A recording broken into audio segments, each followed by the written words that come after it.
And Indiana has gone up 2-0 over the Knicks. And in the playoffs, they are now 10-2, and they are 6-0 in their last 6 playoff road games. Feels good, but job's not finished. We got a couple more to go, and can't wait to get back in Gainbury. So, big win, man. Pascal was unbelievable.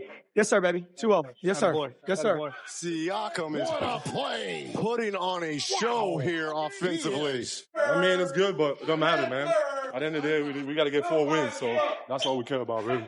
He started the game hot. We just kept feeding him, and I thought he did a great job of making big shot after big shot after big shot. I was just trying to play my game, and I stayed aggressive the whole game, and it's going to take all of us to get where we want to get to.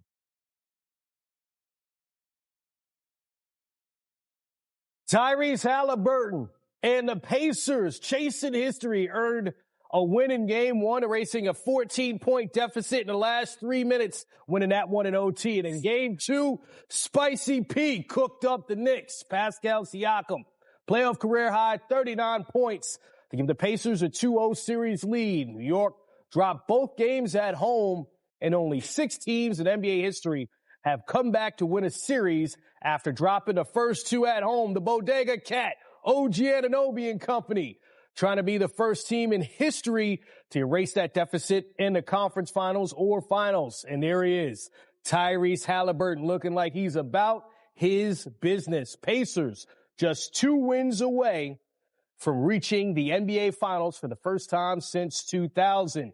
A guy that was on that team is with us tonight. As you see it, the Pacers knocked off the top seed in the Eastern Conference and the Cleveland Cavaliers to get here, and the Pacers in the driver's seat of the Eastern Conference Finals. Welcome to Playoff Central Live, presented by AT&T. That's Dennis Scott, and that's the guy I mentioned, Jalen Rose, who was on that Pacers team that went to the finals. So, Jalen, we will start with you because really for your NBA career, that was your breakout time. You're 99 and 2000. You're coming of age. So take us back to that and what you see with the Pacers now. So there are certain franchises that when you play for the Lakers or the Celtics, if you're going to be there a handful of years, you're going to play with all-time great players. Eventually, you're going to win a championship. When you go someplace like Indianapolis, just like you played in Orlando, it becomes extra special when you have a great team. And to be able to play with a Hall of Famer like Reggie Miller, who's joining the show later, and play for a coach like Larry Bird in Indiana, where the fans are just, so desperate for great basketball and so supportive, and to be the only team to make it to the NBA Finals. I didn't know that was going to be the case, right? I felt like we was going to do it multiple times, like Dan Marino when he made it to the Super Bowl. But for that franchise, that was the only time they made it. So to see them doing so well right now, it really makes me happy. I want to come follow up with that. We were just talking in the back. Rick Carlisle was assistant coach on that team, too. Elaborate more, because we had Brendan Haywood, part of that championship team, being with Dallas, talking about how he's a professor and he's really detailed in how he's preparing himself. What is Rick Carlisle going through now for Game 3 to try to stay ahead of the Knicks? So Rick Carlisle was the strategist, the disciplinarian. Like, Larry was like the leader, the Hall of Famer, the brain. He's like E.F. Hutton. He was very short with his words, but when he talked, we listened. We had Dick Bavetta, who manned the defense, and Rick Carlisle was kind of like our associate head coach. And for me, it was learning to play off the ball, because so many times I was able to handle the ball as a tall point guard once you start playing with Mark Jackson and Travis Best and with Reggie Miller. And I remember just telling Mark Jackson, I was like, he was a pirate. I'm like, he was like this. I'm like, what's wrong? I'm like, he only see Reggie coming off the single doubles. I'm like, dog, I know I was on. You're like, I'm open too. Like, he's going to make 75% of his shots. You got to work on your game. And so Rick Carlisle was the person that helped me get in the gym, watch the film, work on my game. So then now they started to trust me. I started to get more minutes and get more opportunities. Mark Jackson, a gaucho, not a pirate, my friend. Let's hear from Tyrese Halliburton. Clearly on pace to be an all-time point guard for the Indiana Pacers. Before we brought him here, that's what he's here to do. He get a bucket in so many different ways. Started the game hot. We just kept feeding him, And I thought he did a great job of making big shot after big shot after big shot, killing momentum. I think when you're in an environment like this, the crowd's getting into it. A lot of those shots can be backbreakers. Tom, they played 11 guys. Obviously, down the stretch, they were able to pull away a little bit. Is fatigue a factor late in these games? You know, we had a chance to tie the ball game, so it's a hard-fought game. Both games came down to the last play, so it's whatever you think it is. Just taking one game at a time. I know it's 2-0, but still a long series. Just got to find different ways, to advance. So, but we just got to be better defensively as a team. There are a lot of traps here. You cannot assume going home is going to be easier. It never is.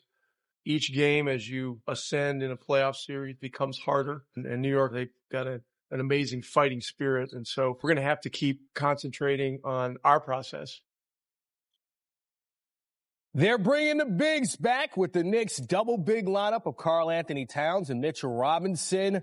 Look at that. Plus 12. Mitchell Robinson's last start in the postseason, May of 2023 against the Miami Heat. So 3D, the report is that Mitchell Robinson will be back in the starting lineup to go with Karl Anthony Towns, giving the Knicks a double big lineup. Why has that been so effective for them?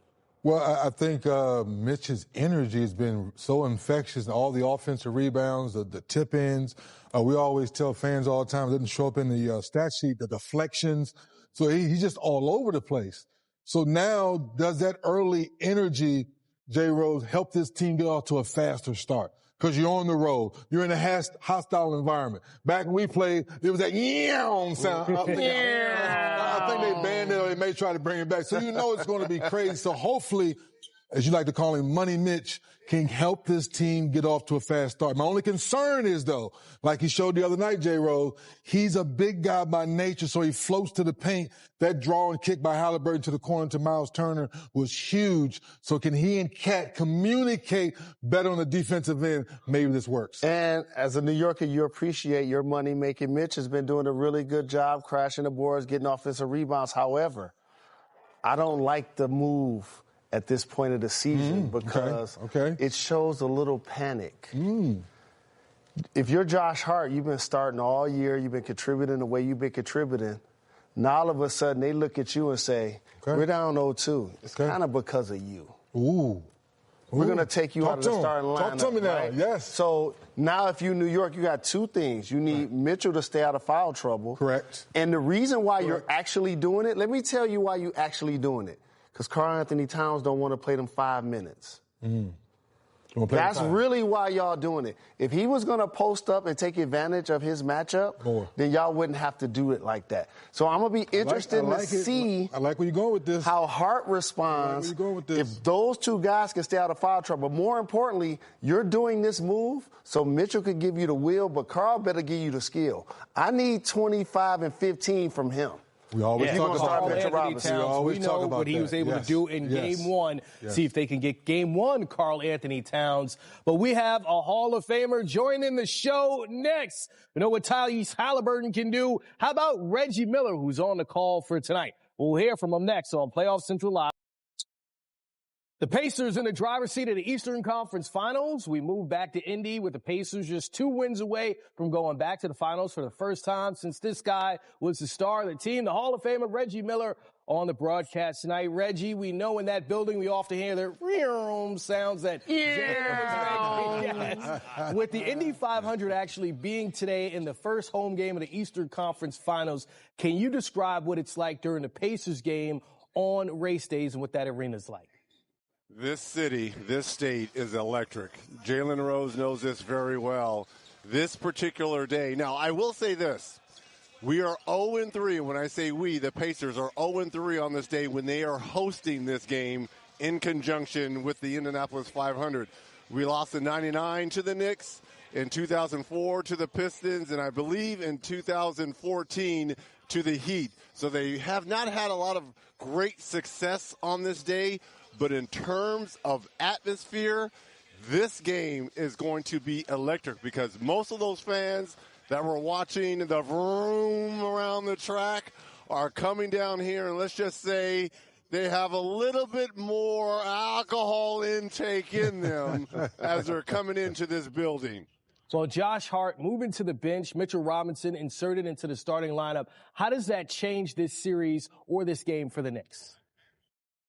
Well, I heard Jalen's point on this, and as former players, and J. Rose, 3D, you know this kind of well.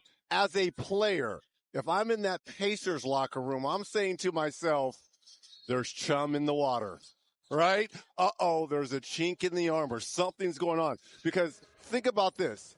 Coach Tom Thibodeau, who is known for running his starters, riding or dying with them, right? He is notorious for never making a lineup change. And this could very well work out for them. But if you're a Pacer fan and you see this late into the season, into the playoffs, we're in the Eastern Conference Finals, and all year long, you've only had 12 lineup changes. And then on one of the biggest games, the biggest game for the New York Knicks. Now, again, I will say this for the Knicks, it's been positive with Mitchell Robinson and Karl Anthony Towns on the floor at the same time. In terms of plus minus, that number has been off the charts in the favor of the Knicks. But as a player sometimes, it's, especially the opposing team, it sends a bad message. And again, I'm not saying this could very well work out for the Knicks. They can go on and run the Pacers out of here, and then Coach Tom Thibodeau looks like a genius. But I'm just talking from a former player standpoint. If I saw this and I was in the Pacers locker room, I'm like, okay, something's going on over there in that other locker room. I could be wrong. Well, Reggie, I want to stay with that same player theme. What is Rick Carlisle saying right now to keep the team salivating like they've shown these first two games in New York? How do they show that in front of their fans tonight for Game 3? Well, if I was him, I would go to his team and show the first 5 minutes of that Game 3 versus Cleveland when the Cavaliers ran them out of the building, right? And they came out, and the Pacers got to come out with two things. Energy, the two E's, energy and effort. If they don't do that, and Jalen, you know this better than anyone because you've been in this building and you've gone against the New York Knicks in these playoffs. The Knicks notoriously, even back to the 90s when we played them, they always played better on the road. For some other reason, they don't play that great in Madison Square Garden, and teams, as we saw, can go in there and get some. But the Knicks on the road, I don't know if it's a focus thing. They are always locked in, and it's a reason why they're 6-1 in these playoffs. They're going to come out here and give an unbelievable effort. And if you don't match that effort, this series could be 2-1 easily. Hey, big bro, thank you for joining the show. And it's hard to perform if you the Knicks at home when you got somebody like you getting 9 points in 8 seconds. Like, it's just very difficult to close out the game. And I love to see Holly give the choke sign to you on the sideline, and I'm glad the Pacers ended up winning the game. So I want to talk to you about the backcourt. What have you seen between Halliburton and Brunson, and what do you think is going to take place for the rest of the series? First of all, how great is it in this series to have not one, but two players, if it's a one-possession game, you're going to be like, oh, Brunson's going to win it for the Knicks. Oh, Halliburton's going to go win it for the Pacers. We've got two guys. It's almost like, and I hate to say this, but if you had Jordan and Kobe and they were going head-to-head and it was a one-possession game, who are you really going to pick? And these two players, in the closing moments, in terms of clutch moments, they know how to put their teams on their backs and make some unbelievable plays. It's been fun to watch. We haven't seen a lot of them like head-to-head, only on certain pick and rolls, but it's been fun to watch. I mean, Jalen Brunson, his shot making, his footwork has been phenomenal. And obviously we've seen what Halliburton's been able to do in big clutch moments throughout these playoffs. So, look, to have the best seat in the house next to Stan and Kevin and to watch these two these guys are going to be going at it for the next 4, 5, 6 years. I mean, let's buckle up, people, because these Eastern Conferences are going to be unbelievable games between the Knicks and the Pacers. You know, Reggie, it's time to hit the way back button in the way back machine and go to 1998 on this day. I know you remember this. Can you show us again how you got open and gave MJ some eye candy? Hey, bad ankle and all, but on the offensive end, I was 100%. I'll tell you that. On the defensive the ball gives end, you energy, Reg. The ball gives you energy. Hey, but Jay Rose. And I want to thank Jay Rose. Doesn't that hurt? Doesn't it hurt? Yes. We had that series. Yes. We was up 15 in Game 7. But here's what I want to say to you. In an era of player movement, when you talked about having Kobe and Jordan on the same team, that's like you leaving Indiana and going to the Bulls. So I want to thank you for all of your teammates, for Indianapolis, for you being a ride-or-die player through thick and thin the entire time. So the celebratory things that all great players get when they're around the league, you deserve that. And I'm going to say this right now. You're sitting in the house that Reggie built, and there should be a statue. There should be a statue of Reggie Miller at this arena. I'm going to stand on the table until this happens. Thank you. I appreciate those kind words, Jay Rose. Iron sharpen irons. We had some unbelievable times and games in this building.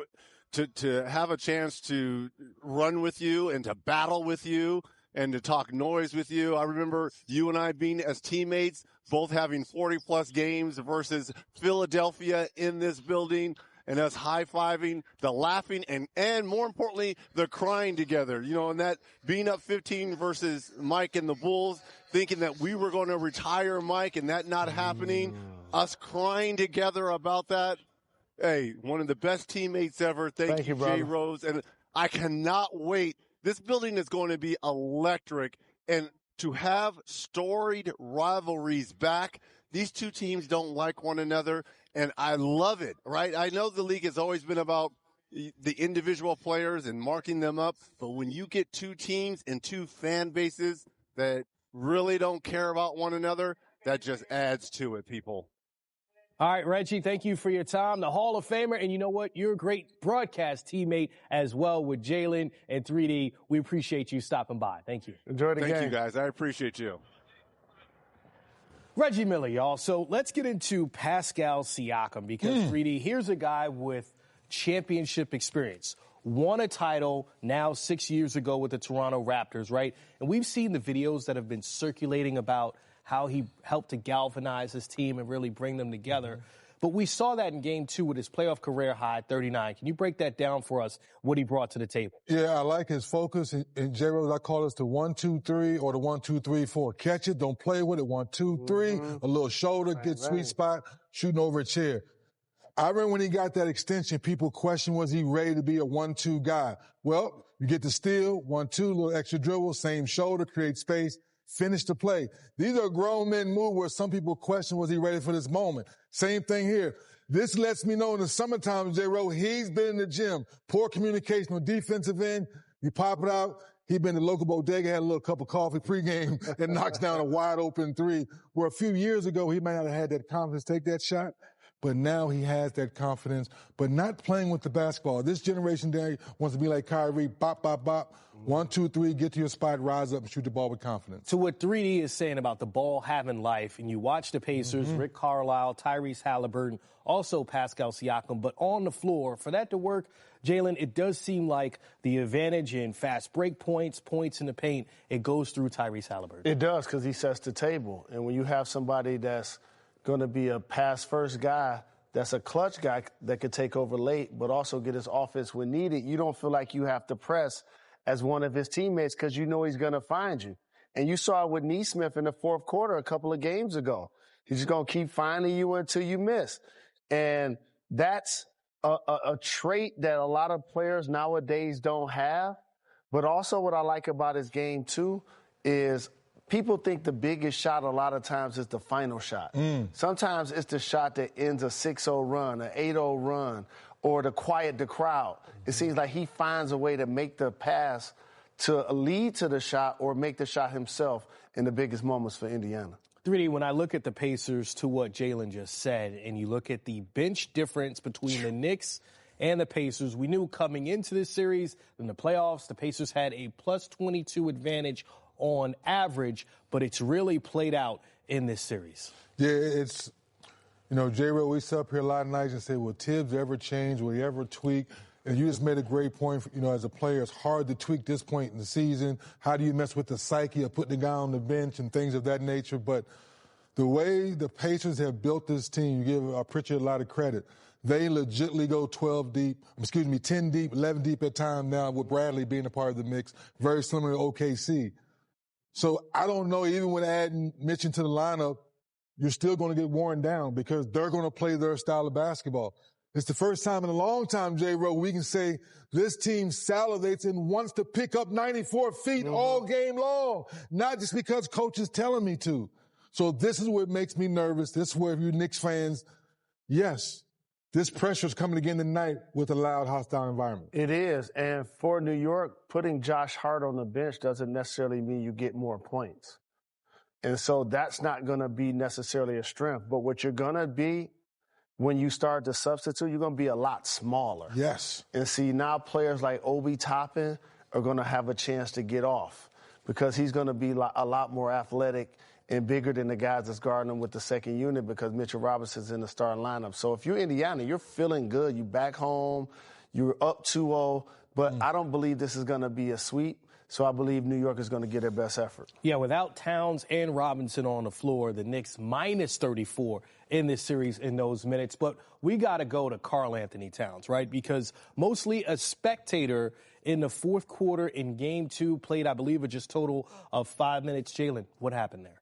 I feel like y'all gave him the Bodega nickname too fast. You know what I mean? Like, and somebody that played against some monsters in New York, he got to give y'all a little bit more. Big latte, he not ready yet. Yeah, he got to give y'all a little bit more. And a game like tonight is where you earn a nickname like that. So if we're going to put in Mitchell Robinson to do all of the dirty work, to block the shots, to grab the rebounds, to take the fouls, that means we need you to score.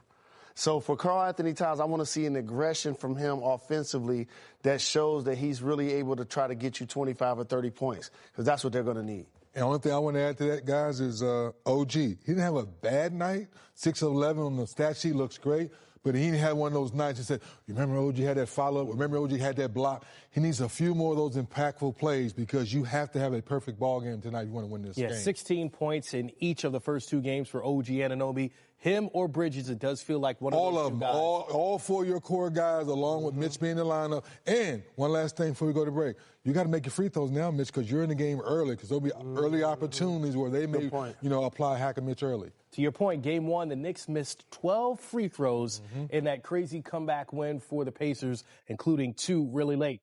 Well, you know who didn't miss much in Game 3? Ant-Man. He put his cape on. He didn't rock the cradle, though. Yeah.